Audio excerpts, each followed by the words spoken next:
আজ পুরনো গাছের মাটিকে আবার পুনরায় ব্যবহার করব।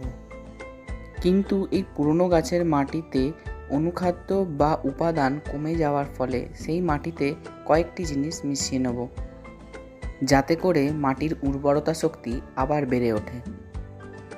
প্রথমে মাটিটাকে ভালোভাবে রোদে শুকিয়ে নিয়েছি। এরপর মাটির মধ্যে থাকা পুরনো গাছের যে শিকড়, সেগুলো বেছে বেছে বাদ দিয়ে দিয়েছি। একেবারে নিখুঁতভাবে শিকড় বাছার কোনো দরকার নেই। যেগুলো বড় বা হাতের সামনে পেয়েছি সেগুলোকেই বাদ দিয়ে দিয়েছি।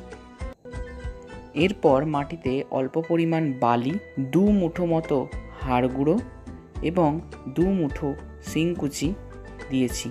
এছাড়াও দিয়েছি 1 মুঠো সর্ষের খোল এবং নিম খোল। আমার কাছে গোবর সার ছিল না, তাই আমি গোবর সারের পরিবর্তে ভার্মি কম্পোস্টের ব্যবহার করেছি। প্রতিটা উপাদানকে ভালোভাবে মাটিটার সাথে মিশিয়ে 21 দিন এইভাবেই রেখে দেব এবং 21 দিন পর আমি এই মাটিটাকে ব্যবহার করব।